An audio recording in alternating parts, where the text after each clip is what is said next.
నేను సరైన శిక్ష విధించాను అనుకుంటున్నాను. మార్చడం కుదరదు. నేనేం చెప్పానో అదే చేయాలి.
హారికకి ఆఫీస్ బాధ్యతలు వద్దు అని చెప్పాను. నా మాట వినకుండా హారిక చదువుకుంది, తెలివైంది, బిజినెస్ ఫ్యామిలీ నుంచి వచ్చింది అని తనని సపోర్ట్ చేశారు. 2 రోజుల్లో కంపెనీకి 50 లక్షల నష్టం తీసుకొచ్చి మన కంపెనీ గుడ్ విల్ పోయేలా చేసింది. ఇప్పుడేమో ఆన్సర్ చెప్తారు? సారీ అండి. సారీ చెప్తే పోయిన 50 లక్షలు వచ్చేస్తాయా? పోయిన గుడ్ విల్ తిరిగి వస్తుందా? ఇలా జరుగుతుందని నేను అనుకోలేదు. నేను అనుకున్నాను. హారికకి ఎక్స్పీరియన్స్ లేదు. అన్నయ్య ఆకలి రెస్పాన్సిబిలిటీ పట్టించుకోరని నాకు తెలుసు. కాబట్టే ముందు వద్దన్నాను. జరిగిన మొత్తం లాస్కి కారణం మీరే. హారికను మీరు సపోర్ట్ చేసి ఉండకపోతే ఇలా జరిగేదే కాదు. నేను హారికని సపోర్ట్ చేయడానికి అసలు కారణం హారికపై నాకున్న నమ్మకం కాదండి. ప్రతిరోజు మీరు ఆఫీస్కి వెళ్ళలేరు, ప్రతి ఈవెంట్ మీరు దగ్గరుండి చేయలేరు. భాస్కర్ బావ, అఖిల్ కూడా మీలాగే ఈవెంట్స్ చేయాలంటే వాళ్ళకి అవకాశం దొరకాలి అనుకున్నాను. మీరు ఉన్నా లేకపోయినా ఆఫీస్ చూసుకుంటూ ఈవెంట్స్ చేయాలి అనుకున్నాను. అందుకే ఇది అవకాశం అనిపించింది. వాళ్ళు ప్రూవ్ చేసుకుంటారనుకున్నాను. హారిక దాచిన ఒక్క నిజం వల్ల వాళ్ళని దోషుల్ని చేసింది. వాళ్ళు బాధ్యతగా ఉండుంటే హారిక ఎందుకు అలా చేస్తుంది? మీలాగే వాళ్ళు కూడా హారికని గుడ్డిగా నమ్మారు. అందుకే హారిక అంత ఫ్రీడమ్ తీసుకుంది. హారిక అలా చేస్తుందని వాళ్ళు కూడా ఊహించి ఉండరు కదండి. అగ్రిమెంట్ పేపర్ని ట్రీట్ చేస్తారని హారిక కూడా ఊహించి ఉండదు కదా. అన్నీ ముందుగానే గెస్ చేయాలండి. ఎందుకంటే ఇది బిజినెస్. కాంపిటీషన్ ఉంటుంది, రైవలరీ ఉంటుంది, కనిపించని శత్రువులు కూడా ఉంటారు. ఇన్ని ఇయర్స్గా నేను ఈవెంట్స్ చేస్తున్నాను. ఏ రోజు ఒక్క మాట పడలేదు, డబ్బులు లాస్ అవ్వలేదు. ఇదంతా నేను గ్రేట్ అని చెప్పడం లేదు. బాధ్యతగా ఉంటే జరిగే తప్పేంటో తెలుస్తుంది. కళ్ళు మూసుకుంటే ఏది కనిపించదు. మీరన్నది నిజమేనండి, కానీ ఇప్పటికిప్పుడు 50 lakhs ఎక్కడి నుంచి తీసుకురావాలి? పోయిన గుడ్ విల్ని ఎలా సంపాదించుకోవాలి? కంపెనీకి చెడ్డ పేరు రాకుండా ఏం చేయాలి? అదే నేను ఆలోచిస్తున్నానండి. అవసరం లేదు.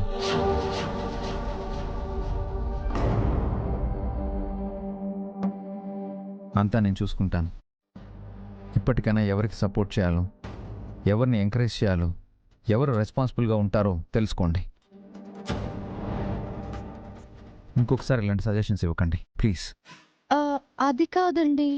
Just leave me. నేను ఆలోచించుకోవాలి. Give me some space.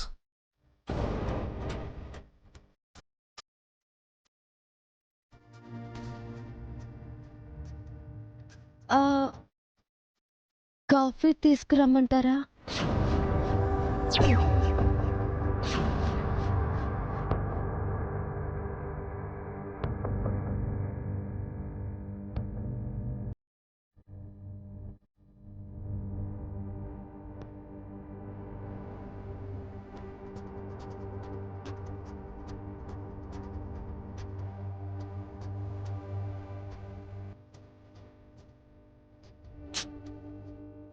ఒక 2 రోజులు ఆనందంగా ఉన్నాను.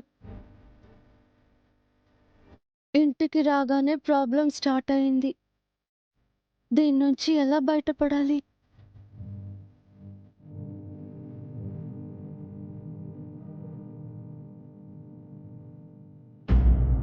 అసలు నా గురించి ఆ అభి బావ వసు అక్క ఏమనుకుంటున్నారు? ఆఫ్టర్ ఆల్ 50 లక్షలు లాస్ అయితే అందరి ముందు నన్ను బ్లేమ్ చేస్తారా? నా రేంజ్, నా పవర్, నా లెవెల్ తెలియక మాట్లాడుతున్నారు. ఇప్పుడే మా అమ్మకి కాల్ చేసి ఆ ముష్టి 50 లక్షలు తెచ్చి వాళ్ళ మొహాన కొట్టమని చెప్తాను. ఉండు. ఒసే ఒసే ఆగవే, ఆగు. మీ అమ్మకి కాల్ చేయకు. లేదండి, నేను ఇన్సల్ట్ ని తట్టుకోలేకపోతున్నాను. ఇప్పుడే ఇన్సల్ట్ చేయాలి. బాబా ఒసే, తొందరపడకే. అనవసరంగా 50 లక్షలు ఎందుకు నష్టపోతావు? నా వల్లే ఆ నష్టం జరిగింది అంటున్నారు కదా. నీ వల్ల జరిగినా సరే నువ్వు ఆ నష్టాన్ని భరించాల్సిన అవసరం లేదే.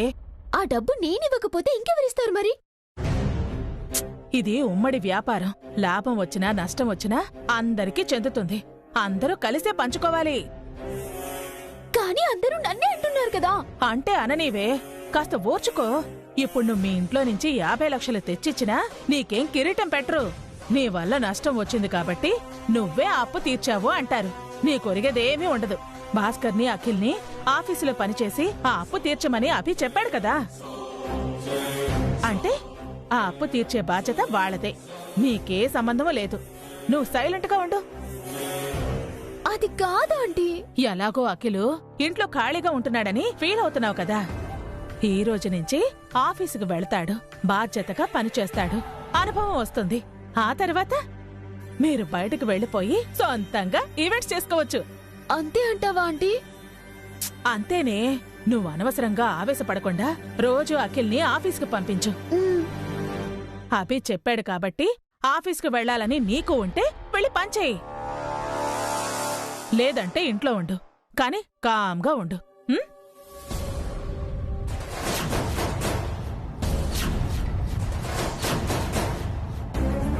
చూడు చూడు చూడు, అఖిల్ వస్తున్నాడు. నువ్వు కోపంగా ఉండకే, సైలెంట్గా ఉండు. ఉం? తోడు దొంగలిద్దరూ కలిసి మళ్ళీ ఏం గూడుపుటాన్ని చేస్తున్నారు? ఏకంగా ఆఫీస్నే మూయించాలని ప్లాన్ చేస్తున్నారా?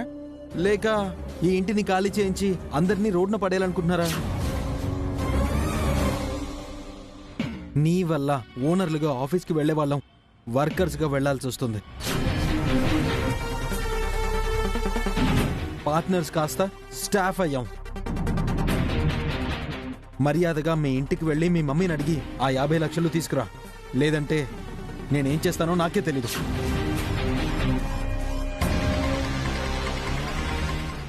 ఏంటి అఖిల్ అలా అంటావు? నేనేమైనా కావాలని చేశానా? అభిబావ్ గారు ఆఫీస్కి తిరిగొచ్చే లోపు మనం ఒక ఈవెంట్ చేసి బావగారిని మెప్పిద్దాం అనుకున్నాను. కానీ వాళ్ళు మోసం చేశారు. మోసం చేసింది వాళ్ళు కాదే, నువ్వు. మా దగ్గర అగ్రిమెంట్ విషయం దాచిపెట్టావు. అభి అన్నయ్య సంతకాన్ని ఫోర్జరీ చేశావు. కంపెనీకి పరువు నష్టం, డబ్బు నష్టం తీసుకొచ్చావు. నిన్ను ఏమనాలో నాకు అర్థం కావట్లేదు. ఒరే పాపన్రా, ఇప్పటికే ఇది బెదిరిపోయింది. అభి వసూలు అందరి ముందు తిట్టారని బాధతో కుమిలిపోతోంది. నువ్వు కూడా భయపెట్టి బాధ పెడితే ఎలా రచన్నాడా? ఇది చేసిన పనికి మెడలో దండ వేసి శాల్వా కప్పి సన్మానం చేస్తారా? పేనుకి పెత్తనం ఇస్తే తలంతా కొరిగేసిందని 2 రోజులు ఆఫీస్ దీని చేతిలో పెడితే అంతా సర్వనాశనం చేసింది. జరిగిందేదో జరిగిపోయిందిరా చిన్నాడా. తన వల్లే తప్పు జరిగిందని పశ్చాత్తాప పడుతోంది కదా. అందరూ దీన్నే తిడితే ఇదేమైపోతుందిరా? ఏమీ కాదు, హాయిగా ఉంటుంది. అయినా అభి అన్నయ్య తననేం అనలేదుగా. నన్ను భాస్కర్ అన్నయ్యనే తిట్టాడు. దానికెందుకు ఏడుపు? ఈ రోజు నుంచి నేను అన్నయ్య కష్టపడాలి. కావాలంటే నేను కూడా ఆఫీస్కి వస్తాను అఖిల్. నీతో పాటు కష్టపడతాను. వద్దమ్మా, ఇప్పటికే నువ్వు ఉద్ధరించింది చాలు. ఇంకోసారి ఆఫీస్లో అడుగు పెట్టావంటే కాళ్ళు విరగొడతాను. అసలు ఆఫీస్ పేరెత్తితేనే 4 కోసేస్తాను. నోరు మూసుకుని ఇంట్లో ఉండు. I'm sorry Akhil. పోవే, నిన్ను ప్రేమించడంతోనే ఆపేస్తే బాగుండేది. పెళ్లి కూడా చేసుకున్నాను. అంతా నా బ్యాడ్ లక్.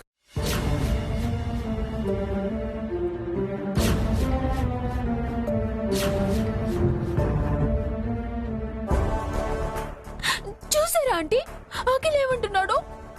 నేను తన బ్యాడ్ లక్ నంట. అలాంటప్పుడు నన్ను ఎందుకు పెళ్లి చేసుకోవడం? నీ మీద ప్రేమ ఉంది కాబట్టే పెళ్లి చేసుకున్నాడు. ఇప్పుడు కూడా నువ్వు ఆఫీస్కొచ్చి కష్టపడకూడదని నిన్న ఆఫీస్కు రావద్దు అంటున్నాడు.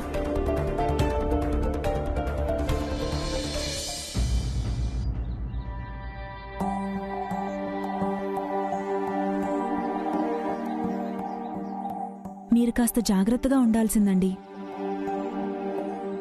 ఉండుంటే ఇలా జరిగేది కాదు. హారికకు అంత ఫ్రీ హ్యాండ్ ఇవ్వాల్సింది కాదు. అసలు తనని అభి రూంలో కూర్చోపెట్టకుండా స్టాఫ్తో పాటు ఉండనివ్వాల్సింది. ఇప్పుడు మీరే స్టాఫ్ పక్కన కూర్చోవలసి వస్తోంది. నిన్నటి వరకు ఈవెంట్స్ చేసిన మీరు ఈ రోజు నుంచి వర్కర్గా చేయాలి. 50 లక్షల అప్పు తీర్చాలి. చాలా బాధగా ఉందండి. అందుకు కారణం నేనే అక్క. అసలు నేను అలా చెప్పకుండా ఉండాల్సింది. నన్ను క్షమించండి బావగారు. లేదు వసు, నువ్వే మమ్మల్ని క్షమించాలి. నువ్వెంతో కష్టపడి ఆయన సొంతగా ఈవెంట్స్ చేసేలా అవకాశం ఇప్పించావు. అది మేం నిలబెట్టుకోలేకపోయాం. అదేం లేదక్కా. బావగారు సొంతంగా చేసిన ఈవెంట్స్ అన్నీ సక్సెస్ అయ్యాయి. బావగారి పట్ల ఆయన చాలా సంతోషంగా ఉన్నారు. ఈ రోజు ఆయన అలా అన్నప్పుడు నేను కూడా షాక్ అయ్యాను. ఆయన తరపున నేను సారీ చెప్తున్నాను. సారీ ఎందుకమ్మా? అభి నీకు భర్త అయితే నాకు తమ్ముడు. అభికి నాకంటే ఎక్కువ తెలుసు. అభి నిర్ణయం కరెక్టే. అభి అలా అన్నందుకు నాకేం బాధ లేదమ్మా. ఒకటిగా ఉండాల్సిన చోట వర్కర్గా పనిచేయటం బాధే కదా బావగారు. ఓనర్ అయినా వర్కర్ అయినా ఇది మన వ్యాపారమమ్మా. ఇందులో లాభ నష్టాలు కష్టసుఖాలు మనమే భరించాలి. వర్కర్స్తో కలిసి పనిచేస్తే గ్రౌండ్ లెవెల్లో ఏం జరుగుతుందో స్వయంగా చూసి తెలుసుకోవచ్చు. చిన్న చిన్న తప్పులు కూడా జరగకుండా చేయొచ్చు. అందుకే అభి నన్ను ఆ పని చేయమని చెప్పడమే నాకు మరింత అనుభవం రావడానికి, నేను ఇంకా అర్థం చేసుకోవడానికి అలా చేశాడమ్మా. మీరు చెప్తుంటే నిజమే అనిపిస్తోందండి. అభి ఏదో ఆవేశంలో అలా అన్నాడనుకున్నాను, కానీ ఆలోచించే చెప్పాడని ఇప్పుడు అర్థమవుతోంది. అభికి నా మీద అభిమానమే కానీ కోపం ఎందుకుంటుంది పావని? ఇంకా చెప్పాలంటే నాన్నలా అభికి మాపై బాధ్యత ఉంటుంది. 50 లక్షలు కాదు, 50 కోట్ల నష్టం వచ్చినా అభి మనసు మారదు. అభి ఎప్పుడు మాకు అవకాశాలు ఇస్తాడే తప్ప మా దారులు మూసివేయడు. థ్యాంక్స్ బావగారు. ఆయన అలా అన్నందుకు మీరు ఫీల్ అయ్యారనుకున్నాను. ఆయన్ని బాగా అర్థం చేసుకున్నారు. అఖిల్ కూడా ఇంతే. ఆయన్నెప్పుడు వేరేలా చూడడు. మీ ముగ్గురు అన్నదమ్ముల అనుబంధం ఎప్పుడు స్ట్రాంగ్గా ఉండాలి. నిజంగా గ్రేట్ బావగారు. మనమంటే బయట నుంచి వచ్చాం వసు, కానీ వీళ్ళు ఒక తల్లి పిల్లలు, కలిసి పెరిగారు. ఆ బంధం చాలా ఎక్కువగా ఉంటుంది. కలిసి పుట్టి పెరిగిన వాళ్ళు ఎంతమంది సంతోషంగా ఉంటున్నారక్క. సంపాదన మొదలు పెట్టగానే సొంత కుంపటి పెట్టుకుంటున్నారు. మేం కలిసి ఉండడానికి కారణం మొదట మా అమ్మ నాన్నలైతే ఆ తర్వాత మీరేనమ్మా. పావని కానీ నువ్వు కానీ మేమంతా ఎప్పుడు కలిసి ఉండాలనే కోరుకుంటున్నారు. హారిక చిన్నపిల్ల, తనకి తెలీదమ్మా. కానీ ఏదో ఒకరోజు తను కూడా మీలాగే కోరుకుంటుంది. హారిక అలా అనుకోకపోయినా వసు హారిక మెడలు వంచి అలా అనుకునేలా చేస్తుంది తెలుసా?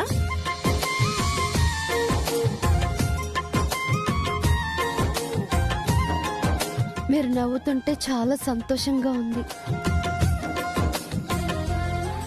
జరిగిందంతా మర్చిపోండి బావగారు. అఖిల్ మీరు కష్టపడండి. అక్క నేను తోడుగా ఉంటాం. వీలైనంత త్వరగా ఆ 50 లక్షల అప్పు తీర్చేద్దాం. ఈసారి మనతో పాటు అఖిల్ కూడా సొంతంగా ఈవెంట్ చేయాలి. అదే నా కోరిక.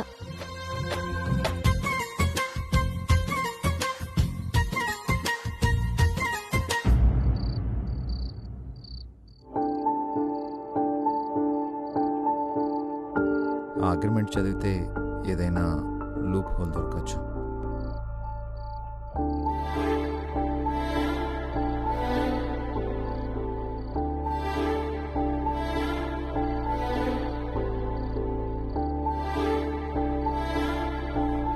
అమ్మో, ఉదయం నుంచి కోపంగా ఉన్నారీయన. ఇంకా కోపం తగ్గినట్టు లేదు. ఇందాక డిన్నర్ అప్పుడు కూడా సీరియస్గా ఉన్నారు. ఒంటరిగా వదిలేయమని పొద్దున్నే చెప్పారు.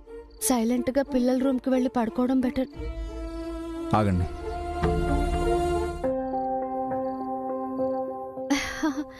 ఆ, ఏంటండి? ఎక్కడికి వెళ్తున్నారు? ఆ, ఆ, అది నా నుండి తప్పించుకోవడానికా? ఆ, కాదండి. అబద్ధం చెప్పడం కూడా చేత కాదా మీకు? అంటే నేనిక్కడుంటే మీకు డిస్టర్బెన్స్ అని. అలా అని మీతో చెప్పాను. అంటే ఉదయం మీరే అన్నారు కదా. అప్పుడు అన్నాను, ఇప్పుడు అనలేదు కదా. అంటే నేనిక్కడ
సంతోషమే మిగలలేదు.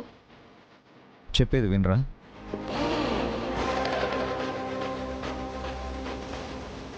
ఆఫీస్కి ఒక భార్య భర్త వచ్చి వాళ్ళ కూతురిది ఓనీల్ ఫంక్షన్ ఉంది, చేయమని చెప్పారు.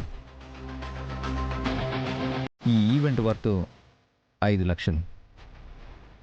ఈ ఈవెంట్లో ఏదైనా తప్పు జరిగితే 50 lakhs పెనాల్టీ కట్టాలని అగ్రిమెంట్ చేయించుకున్నారు.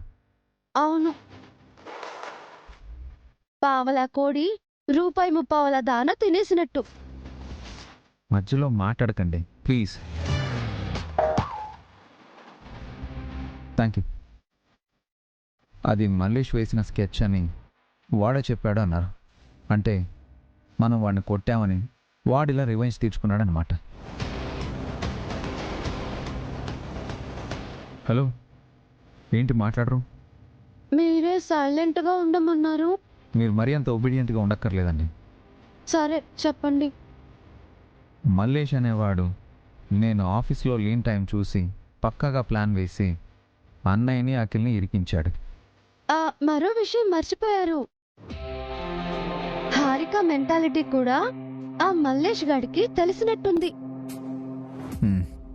Yes, you are right. అందుకే పక్కాగా ప్లాన్ చేశాడు. ఇప్పుడు మనం 50 లక్షలు ఇవ్వకపోతే వాడు మన పరువు తీస్తాడు, మన కంపెనీ గుడ్ విల్ చెడగొడతాడు. అప్పుడే వాడిని కాస్త గట్టిగా కొట్టాల్సింది, వెదవకి బుద్ధొచ్చేది. అప్పుడు ఎలాగో వదిలేశాం కాబట్టి ఇప్పుడు బుద్ధి చెప్దాం. మన పరువు పోకుండా, డబ్బులు పోకుండా వాడికి లెసన్ చెప్పాలి. మీ దగ్గర ఏదైనా ఐడియా ఉందా?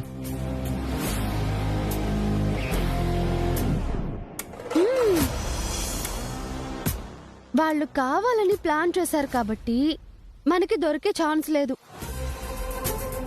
కాకపోతే వాళ్ళు చేసింది క్రైమ్ కాబట్టి ఎక్కడో ఓ చోట ఏదో క్లూ వదిలేసే ఉంటారు. అది దొరికితే వాళ్ళని దెబ్బ కొట్టొచ్చు.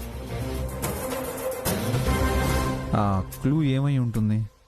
అది అగ్రిమెంట్ చూస్తే తెలుస్తుందండి.